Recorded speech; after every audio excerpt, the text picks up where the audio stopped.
Dr. Elena Voss had been staring at the autopsy table for 17 minutes without touching anything. The body belonged to Marcus Webb, 40. 1. Found in the restricted stacks of the Municipal Archive building at 3 a.m. Curled fetal against a filing cabinet that hadn't been opened since 1987. Cause of death, cardiac arrest. Nothing unusual. Nothing except the thing the intern found when they ran the standard post-mortem scan. The fluoroscope image sat clipped to the lightbox beside her, its glow casting her shadow long across the tile. Inside Marcus Webb's chest cavity, beneath ribs and sternum, something geometric hung suspended where a heart should be: whole lines, angles, coordinates. A map, not tattooed on skin, not surgically inserted. Grown. Calcified into bone, threaded through muscle fiber. Encoded in tissue at a cellular level, as if his body had spent decades carefully constructing. A blueprint no one was meant to find. Elena picked up the scalpel. Her hand didn't shake. 3 years in forensic pathology had taught her that the worst discoveries always waited in the quiet spaces between protocol and curiosity. The fluorescent overhead fixture hummed its 60-cycle dirge. She made the first incision. By the time she peeled back the sternum and saw the map with her own eyes, she understood 3 things. Marcus Webb had not been alone.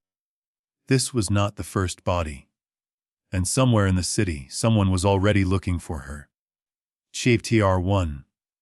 The second body arrived at 4 a.m. Tagged PRIORIDLINS2DUNL. Elena was still elbow deep in Marcus Webb's thoracic cavity when the intake gurney wheeled past, pushed by an orderly she didn't recognize. His badge read GUST Archival Service. Not medical. Not city morgue. The body beneath the sheet had the same build, same age range, same slack expression of someone who'd stopped mid-thought. She stripped her gloves and followed the gurney to Bay 7.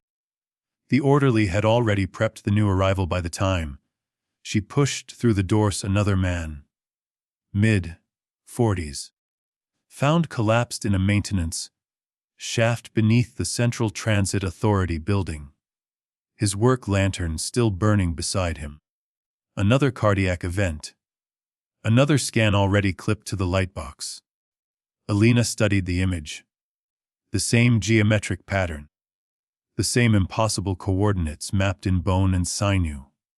But this map was different. Where Marcus Webb's pattern had shown a dense cluster of lines around what she'd tentatively identified as the old waterfront district, this body displayed an entirely different section. The northern industrial zone, rendered in the same organic cartography, the same cellular precision. They fit together, she said aloud. The orderly was gone. She was talking to herself, to the fluorescent hum, to the 2 bodies that had somehow become pieces of a larger document. She returned to Marcus Webb and removed a bone sample from his 3rd rib, where the map lines were deepest. Under the microscope, the calcium deposits revealed layered growth rings like a tree. She counted them back. The innermost ring dated to approximately 1996. 9 years of his body slowly, methodically building a map it shouldn't know how to build. Her phone buzzed. A text from a number she didn't recognize. Dr. Voss. Do not log the second body into the system. Do not file a report. We are en route to retrieve both specimens for federal review. Elena stared at the message. No signature. No agency identification. Just the presumption of compliance. She photographed the text, then photographed both fluoroscope images. Her hands moved with the mechanical efficiency of someone who had just realized the walls were listening. The loading dock door clanged open downstairs. Footsteps, multiple sets, moving with purpose. Elena pulled the bone sample from the microscope, slid it into a specimen bag, and pocketed it. By the time the three men in unmarked suits reached Bay 7, she was standing empty, handed beside the gurneys, her face arranged in the blank professional mask of someone who'd seen nothing worth remembering. The lead man showed her a badge too quickly to read. Dr. Voss. We're here to transport these remains to a secure facility. You'll need to surrender all documentation, imaging, and samples related to both cases. She met his eyes. I don't have both cases. I have one. Marcus Webb. The second body hasn't been formally logged yet. Then you have nothing to surrender regarding the second body, he said. It wasn't a question. Elena nodded. She watched them bag both bodies, watched them collect the fluoroscope films, watched them leave with the methodical efficiency of a procedure they'd performed before. The moment the loading dock door clanged shut, she pulled out her phone and opened the photos she'd taken. The map sections glowed on her screen, incomplete and waiting. She had 24 hours, maybe less, before they realized she'd kept copies. CHTR2. The address Elena extracted from Marcus Webb's pattern led to a condemned building in the garment district. A 6-story brick shell with windows like empty eye sockets. She arrived at dawn, when the streets were still gray, and the only witnesses were pigeons and the occasional transit worker, hurrying toward the tunnel entrances. The building's front entrance was chained, but the service door on the east side hung loose on its hinges, a casualty of time and institutional neglect. Inside, the air tasted of plastered dust and rust. Her flashlight beam cut through the dark, illuminating walls stripped to their studs, floors buckled and treacherous. She followed the map in her mind, the pattern she'd memorized from the fluoroscope images. Marcus Webb's coordinates pointed to the 3rd floor, northeast corner. She climbed the stairs carefully, testing each step before committing her weight. The 3rd floor was a maze of partial walls and dangling electrical conduits. The fluorescent fixtures overhead were dark, their ballasts long dead, but something about the space felt deliberate in its decay. She found the northeast corner behind a false wall that had been carefully maintained to look derelict. Behind it a room, intact, climate-controlled, and inside, filing cabinets. Dozens of them, arranged in precise rows, each drawer labeled with dates spanning 5 decades. Elena pulled open the nearest drawer. Inside, medical records. Hundreds of them.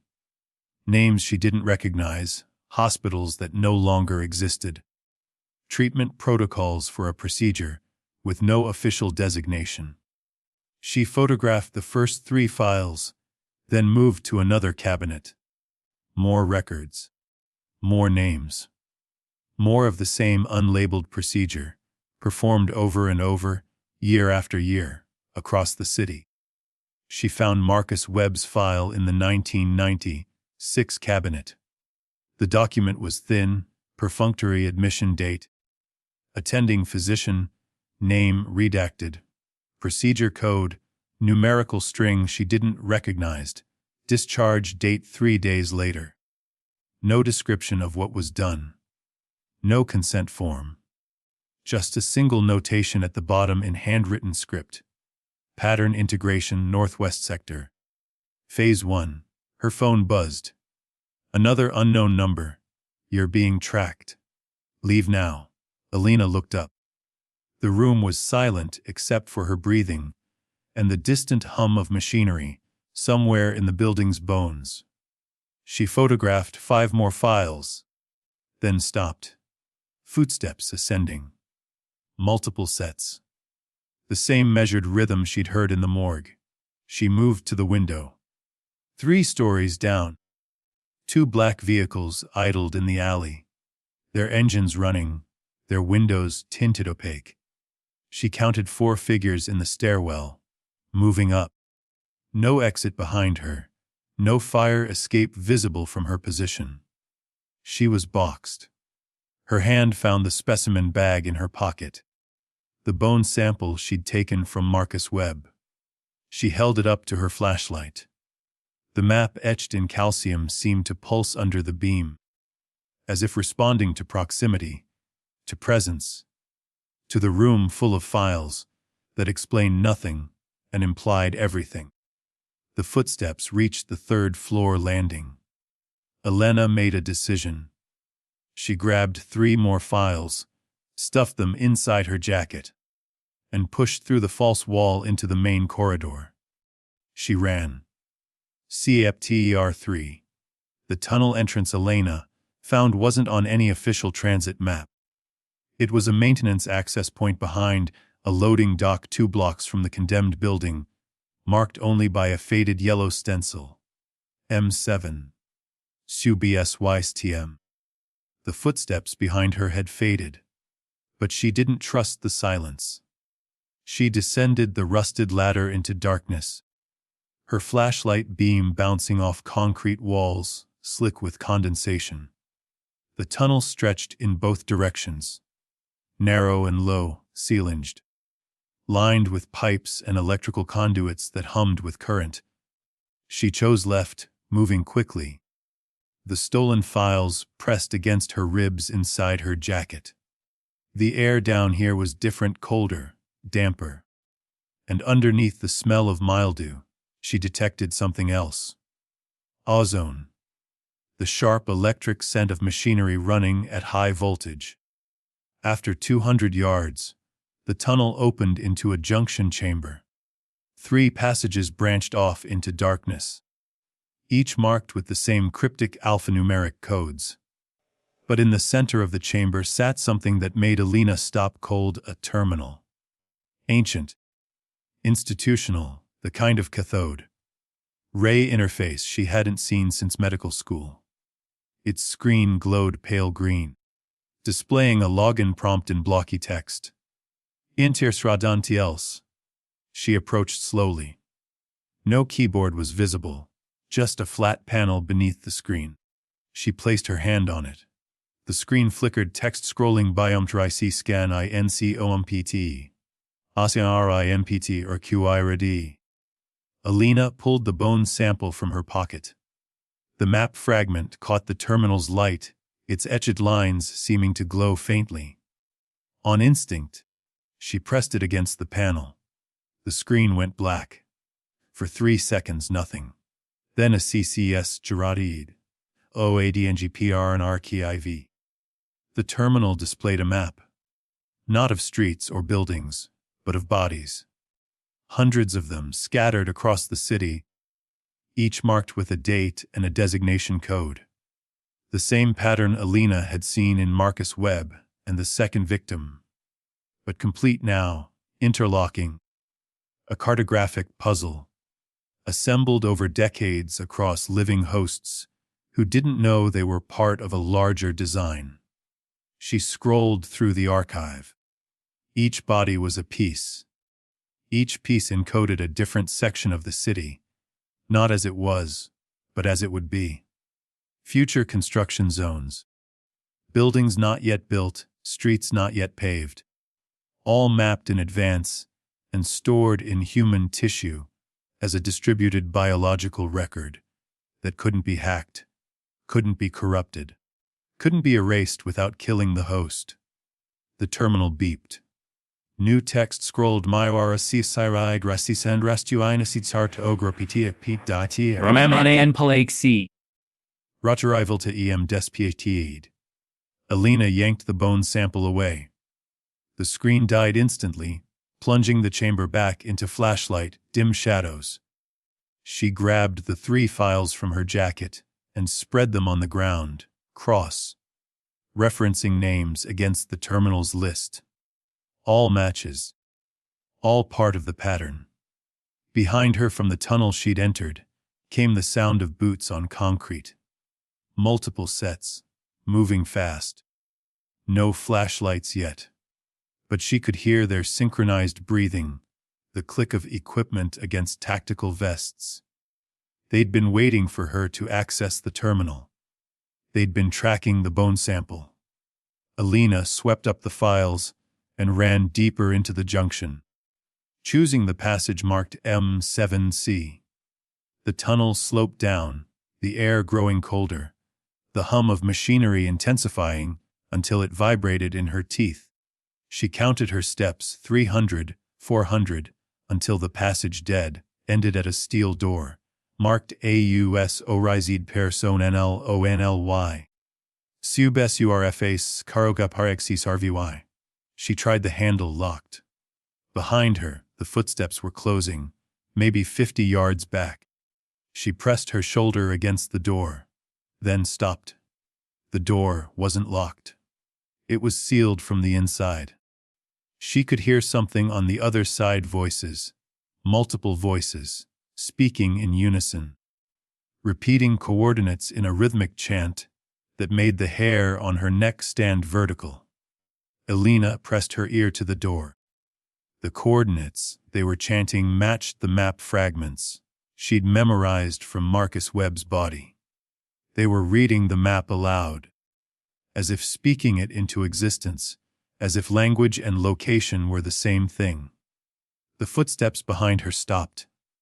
A voice called out, "Elena Voss. You've accessed restricted materials.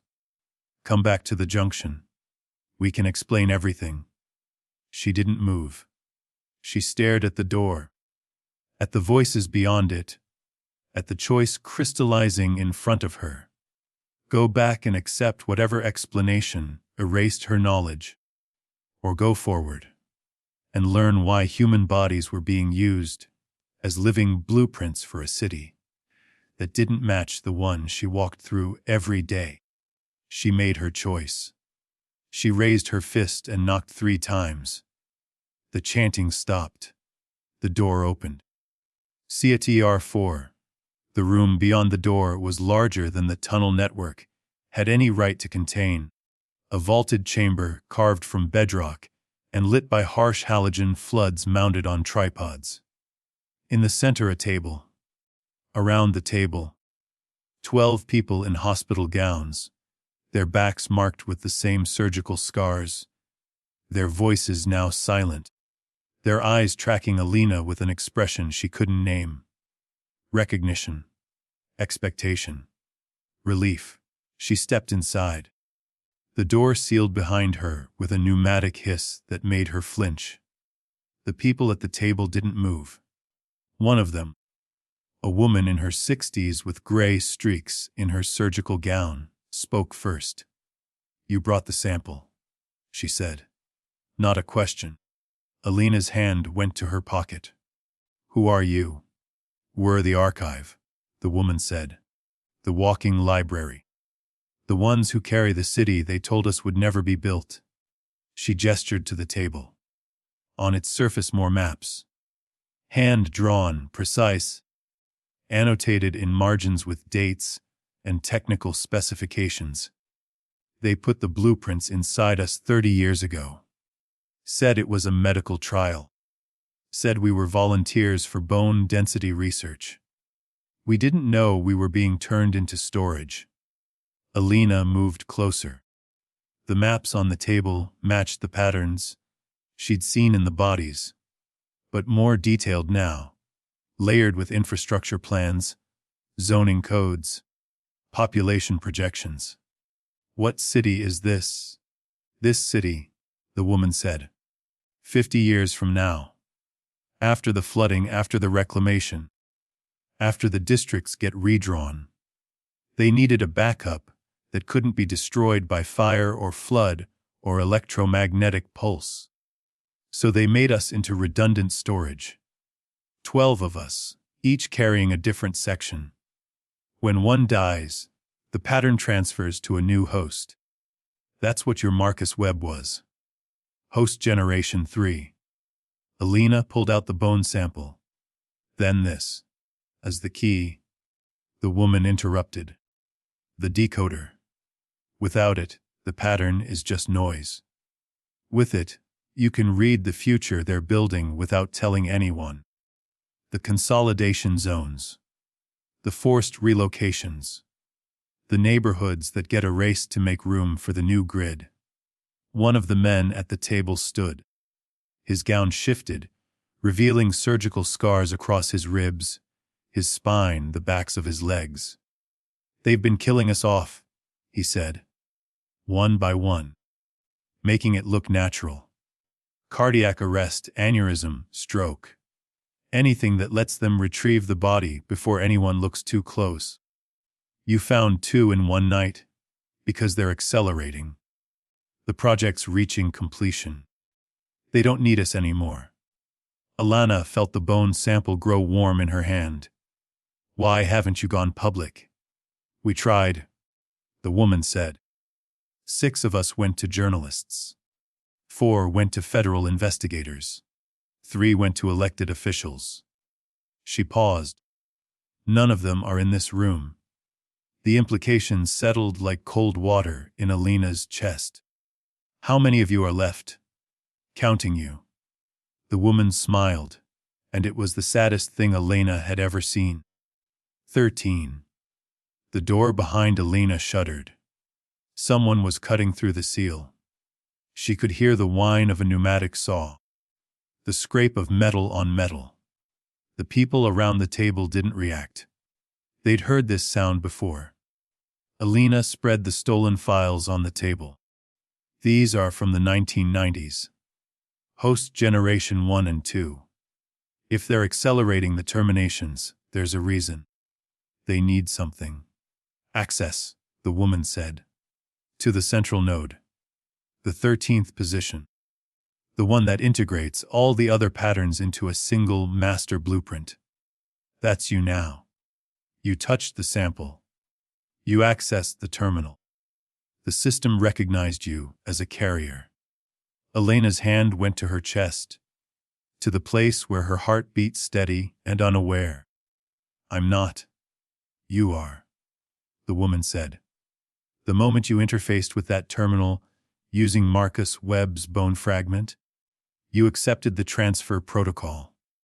It's already growing. You'll feel it in 3 days. The tightness in your chest. The strange geometry when you close your eyes. By next week, you'll be seeing the map every time you sleep. By next month, you won't remember what the city looked like before the pattern." The saw broke through the door seal. Light spilled in from the tunnel, silhouetting 3 figures in tactical gear. The woman reached across the table and pressed something into Elena's palm. A thumb drive, old and scuffed. "Everything we know. Every host, every transfer, every death they covered up. Get it out. Find someone they can't reach. Someone who'll believe you." Elena closed her fist around the drive. "What about you?" "We're the archive," the woman said. "We don't leave. We wait for the next transfer. That's how the system works." She looked at the door, at the figures pushing through. "But you're different. You're the key. And keys can still choose which doors to open." Elena ran. Seaptar 5. The ventilation shaft Elena crawled through was never meant for human passage. But the people in the chamber had pointed her toward it with the calm certainty of those who'd mapped every exit over 30 years of captivity. The shaft angled upward, 60 degrees, her shoulders scraping metal, the thumb drive clenched between her teeth. Behind her, she heard shouting. Then gunfire. Then silence that was worse than either. She emerged in a mechanical room 3 blocks from the junction chamber. Somewhere beneath what her phone's dying GPS registered as the old postal sorting facility. The room was filled with relay switches and circuit breakers, all humming with current, all marked with the same faded institutional labels. Subsurface Girayoni no ork.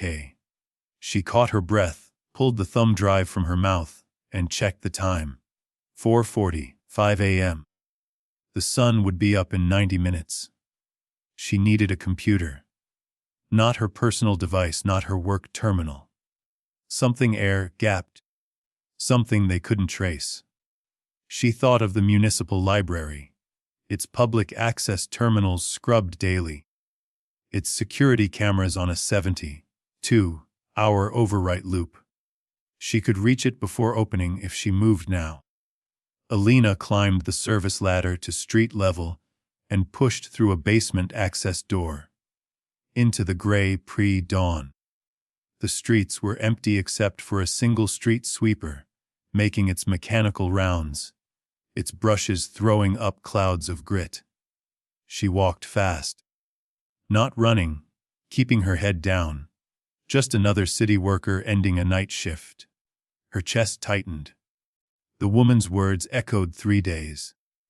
Elena pressed her palm against her sternum, felt the steady beat beneath, tried to convince herself it was anxiety, stress, the adrenaline crash after hours of running.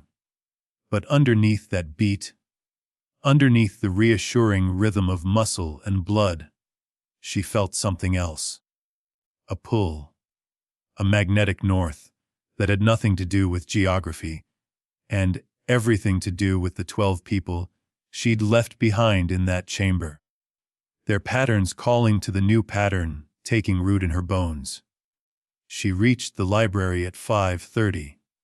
The front doors were locked, but the loading dock in the rear was open, a janitor's cart propped in the service entrance. Elena slipped inside and made her way to the 3rd floor, where the public terminals sat in neat rows beneath windows that wouldn't catch sunrise for another hour. She plugged in the thumb drive. The directory was massive, 50 gigabytes of scanned documents, medical records, autopsy reports, aerial photos, construction permits, classified memos spanning 6 decades. All of it pointing to the same conclusion. The city Elena knew was temporary. The city being built in human bodies was inevitable. She started compiling. Selected the most damning documents. The original trial protocols from 1964. The signed authorizations from officials whose names she recognized from street signs and municipal buildings. The autopsy reports that listed cardiac arrest but showed bone deformation consistent with forced calcification. She created a compressed archive, encrypted it with a key only she would remember, and began uploading to a file sharing service that routed through 6 countries, before storing the data in a server farm built on permafrost in Iceland. The upload crawled 30%, 40%. Her chest tightened again, sharper this time. She pressed her palm against it and felt something that shouldn't be there, a ridge. Subtle, barely perceptible, but growing. The first line of the map, carving itself into her 3rd rib. 50%, 60%. Footsteps on the stairs. Multiple sets. She recognized the rhythm from the tunnel, from the morgue, from every moment in the past 8 hours, when she'd been just ahead of the people whose job was to keep the pattern contained. 70%. She pulled up a second window, started a secondary upload to a different service, scattering the data across 2 separate continents. If they stopped her now, at least the files would exist in fragments, waiting for someone to reassemble them. 80%. The footsteps reached the 3rd floor landing. She heard voices, coordinating, spreading out to cover the exits. They weren't rushing.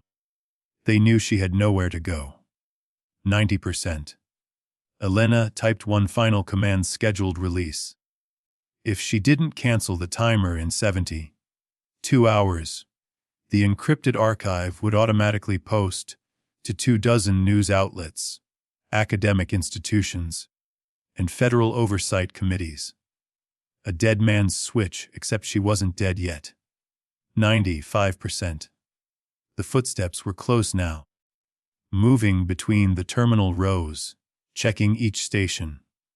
She pressed send on a final email, no text, just the decryption key. Addressed to someone she'd met once at a forensic pathology conference, a journalist who specialized in institutional cover-ups. Someone whose encryption protocols were better than the government's. 100%. Upload complete. Elena yanked the thumb drive and snapped it in half. The plastic casing cracked, the circuit board inside splintering into fragments. She scattered across the carpet. A hand grabbed her shoulder. She turned. 3 of them, dressed like city maintenance workers, their badges generic and unreadable. The lead man was the same one from the morgue, his face still arranged in that expression of bureaucratic inevitability. "Dr. Voss," he said, "you've made this much harder than it needed to be." Elena met his eyes. "I know what you're building. I know how many people you've killed to keep it hidden. And in 72 hours, everyone else will know too." The man's expression didn't change. "No," he said. "They won't. Because in 72 hours you'll cancel that timer. You'll retrieve every file you uploaded. And you'll do it willingly." "Why would I do that?" He smiled. "Because the pattern is already inside you. And patterns want to complete themselves. That's not a choice, Dr. Voss. That's biology."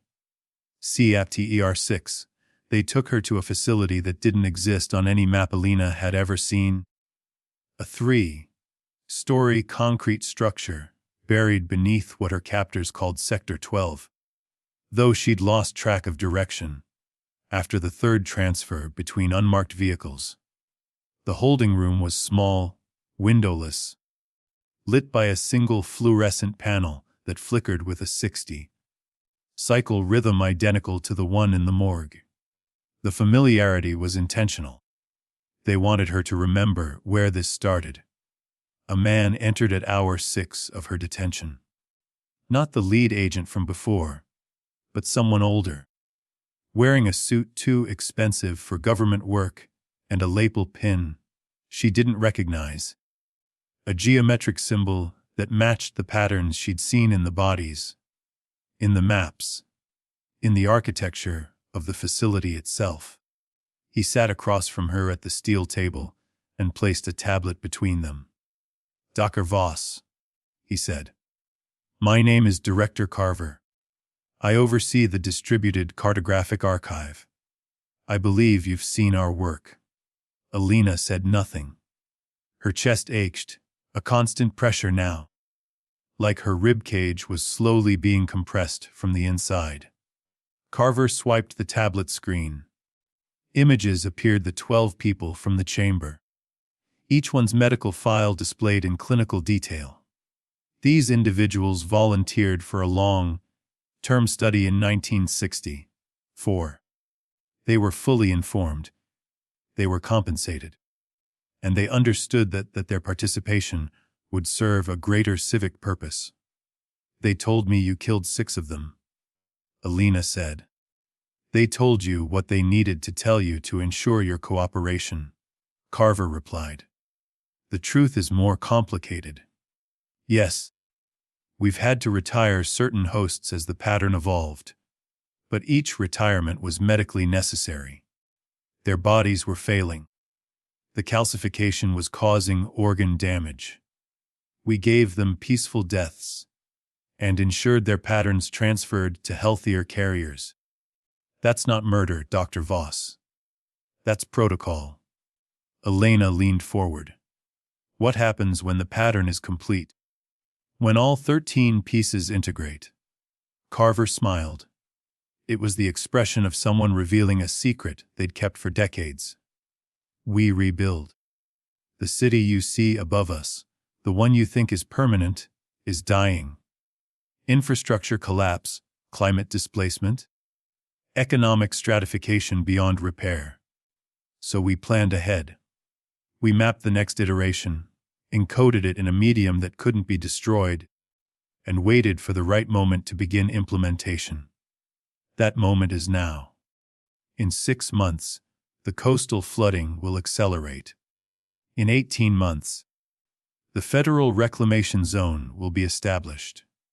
In 5 years, this city will look exactly like the map we built in those 12 people's bones. And you, Dr. Voss, are the final integration point. The key that makes the pattern accessible to our construction algorithms. Elena felt the ridge in her chest expand. A second line joining the first. And if I refuse? You can't refuse biology, Carver said. The pattern is growing. By tomorrow, it'll be too painful to ignore. By next week, you'll be begging us to complete the integration, just to stop the calcification. But we don't need to wait that long. He swiped the tablet again. A countdown appeared 70. 1 hour, 14 minutes. Your dead man's switch. We've already traced the uploads. We know where the files are. We could retrieve them now, scrub them from the servers before anyone sees them. But that would be messy. It would leave traces. So instead, we'll wait. We'll let you feel what it's like to carry the pattern. And when the pain becomes unbearable, you'll cancel that timer yourself, and you'll retrieve the files. And you'll accept the integration voluntarily. What if I don't? Elena asked. Carver stood. Then you'll die. Badly. Your chest will calcify. Your ribs will splinter. Your organs will shut down one by one as the map consumes the space where your body used to be. We've seen it happen. Generation 1 hosts who tried to resist the transfer protocol. It took 3 weeks. By the end, they were catatonic. Their bodies frozen in the exact geometry of the pattern they were supposed to carry. We buried them in unmarked graves in the reclamation zone. That's where you'll end up too, if you choose pain over purpose. He left. The door sealed. Elena was alone with the fluorescent hum and the growing pressure in her chest. She closed her eyes and saw lines. Streets that didn't exist. Buildings under construction in her bones. She tried to push the images away, but they persisted, insistent, geometrically perfect. The map wanted to be complete. The pattern wanted to close. And somewhere in her thoracic cavity, her body was agreeing. CAPTR7 Elena lasted 19 hours before the pain became unbearable. Not the dull ache of bruised ribs or strained muscle, but something deeper. The sensation of her skeleton rearranging itself. Cartilage calcifying along predetermined lines. Her third and fourth ribs slowly etching themselves into a blueprint she couldn't stop reading. By hour 21, she was pressing the call button. Asking for Carver, willing to negotiate anything if it meant the pressure would stop. He arrived at hour 23. She was curled on the floor by then, her breath shallow, her vision swimming with overlapping geometries. He crouched beside her and placed a hand on her shoulder. The integration can be painless, he said. We have medications that facilitate the calcification. They'll let you sleep through the worst of it. You'll wake up in 3 days, and the pattern will be complete. All you have to do is cancel the timer. Elena forced the words out through clenched teeth. The people in the chamber. What happens to them? They're retired, Carver said. Humanly. Once your pattern integrates with theirs, their biological function is complete. They'll be given a sedative and allowed to pass peacefully. Their bodies will be preserved for study. Their contribution memorialized in the final blueprint. It's an honorable end. You're going to kill them all. I'm going to complete the archive, Carver corrected. Their deaths serve a purpose. Your resistance serves nothing except your own pride. Cancel the timer, Dr. Voss. Let us help you. Elena closed her eyes. The lines were there. Waiting, a cartographic imperative written in calcium and pain. She saw the city Carver describe, the flooded zones reclaimed, the old neighborhoods erased, the new grid superimposed over the old like a palimpsest. She saw the 12 people in the chamber, their patterns dissolving into hers, their lives reduced to data points in a blueprint they'd carried for 30 years without consent. She opened her eyes. No. Carver's expression hardened. Then you'll die in 4 days. 5 at most. And the pattern will transfer to someone else. Someone more willing to accept their role. Your death won't stop the archive. It'll just make it messier. He stood and left. The door sealed. Elena pulled herself upright and leaned against the wall, her chest screaming with every breath. She had 50 hours left on the timer. 50 hours to either cancel it or die trying to keep the secret. The fluorescent fixture above her flickered. 3 times, in rapid succession. Too fast for a power fluctuation. Too deliberate for mechanical failure. Elena looked up. The fixture flickered again, and this time she recognized the pattern Morse code. Short, long, short, short. The letter L, then again I. Then B, then R library. Someone had accessed her upload. Someone knew where she was. And someone was sending a message through the only infrastructure they couldn't completely control. The 60-cycle hum of electrical current running through every fluorescent light in the facility. Elena pushed herself to her feet. The pain in her chest sharpened, but she ignored it. She moved to the door and pressed her ear against the steel. Voices in the corridor. 2 guards discussing shift rotations.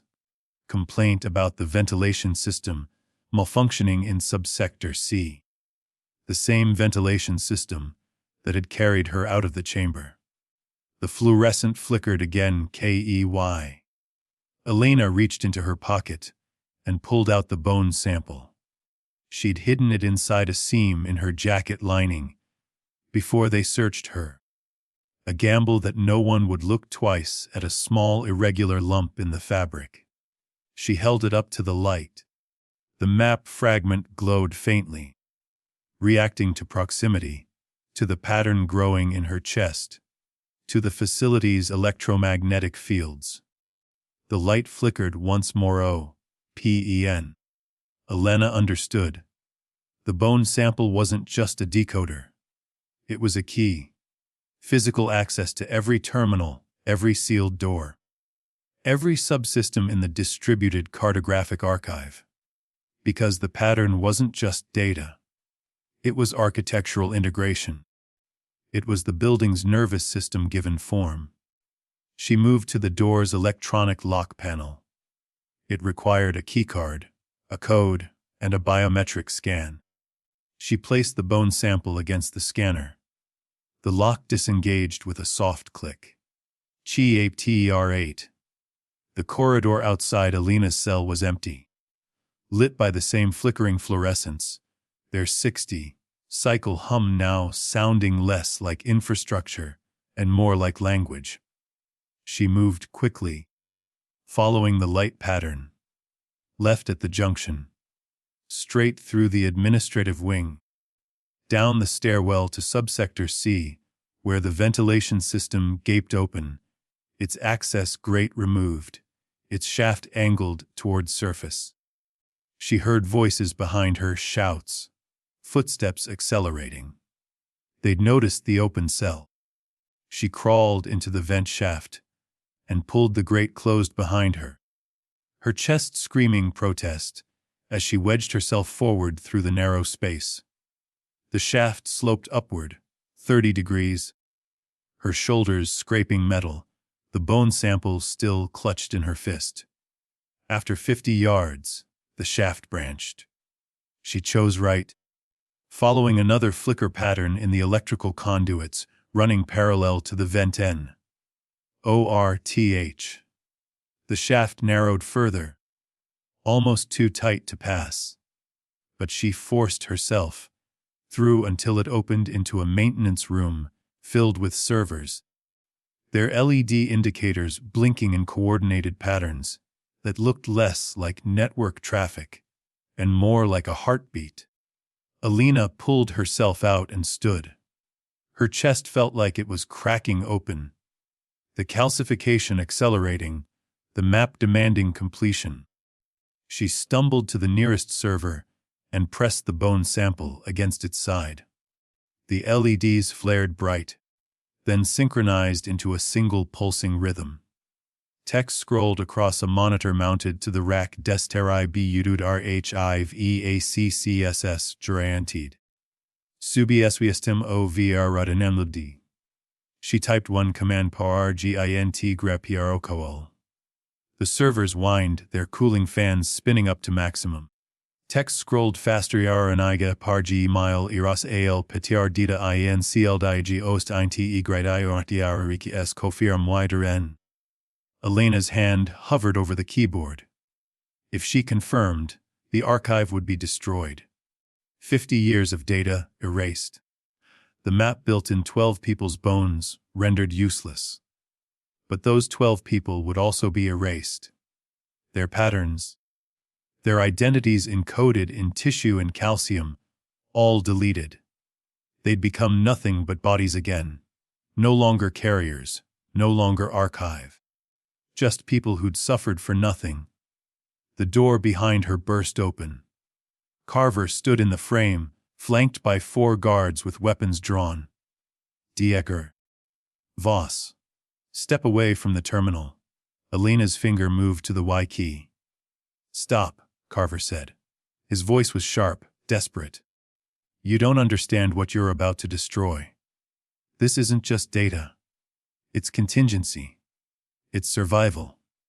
If you erase the archive, this city dies when the floods come. Millions of people displaced, no plan, no infrastructure to rebuild. Your moral stance costs lives. Doctor. Elena looked at the monitor. The cursor blinked beside the YGN prompt waiting. Those 12 people in the chamber. What happens to them if I purge the archive? Their patterns degrade, Carver said. The calcification stops. They revert to normal bone structure within 6 months. They live, and the city? Adapts, Carver said. Or doesn't. That's not your decision to make. Elena pressed Y. The servers screamed. Every LED went dark simultaneously, then flared white, then died. The monitor displayed one final message RCAVRGED. Petar Anigreg Ion Terminen. Then nothing. The pressure in Elena's chest released all at once. She gasped, feeling her ribs settle back into their original positions. The calcification dissolving, the map erasing itself line by line, until her skeleton was just bone again. No blueprint. No future city written in calcium and grief. Carver dropped to his knees in front of the dead servers. You've killed us, he whispered. All of us. Elena leaned against the server rack, breathing hard. No, she said. I just gave you back the choice to build it yourselves. Without turning people into filing cabinets. She walked past him, past the guards who didn't stop her, and into the corridor that led to surface. Behind her, the facility's lights flickered once, twice, then went dark. Somewhere below, in a chamber that would soon be empty, 12 people felt their bodies become their own again. And in Iceland, on a server built on permafrost, an encrypted file waited for the timer to expire. Epilogue, Elena Voss stood on the waterfront 3 days later, watching the tide come in. Her chest was tender but whole. The X-rays she'd taken at an urgent care clinic across the state line showed normal bone density. No geometric anomalies, no maps growing where her heart should be. The dead man's switch had triggered on schedule. The files were public now, splashed across news sites and congressional hearings. Carver's face in every headline alongside words like conspiracy and archive and bodies. She didn't know if it would matter. The city still stood. The floods would still come. And somewhere in municipal planning offices and federal agencies, people were already redrawing the same maps, finding new ways to encode futures in substrates that wouldn't resist. But the 12 people from the chamber were free. She'd received an encrypted message 2 days ago. Unsigned, untraceable thank you. We remember now. We remember who we used to be. Elena pulled the bone sample from her pocket, the fragment she'd kept despite every instinct to destroy it. She held it up to the afternoon light and watched the lines etched in calcium catch the sun. A map to nowhere. A blueprint for a city that would never be built the way Carver intended. She drew her arm back and threw the sample into the water. It sank without sound, a small splash, a ripple that spread and faded into the gray expanse of the harbor. Behind her, the city hummed its 60-cycle dirge, fluorescents and generators and electrical grids all singing the same note. And Elena wondered, as she turned away from the water, if that hum had always been there, or if she'd only learned to hear it after carrying the pattern in her bones.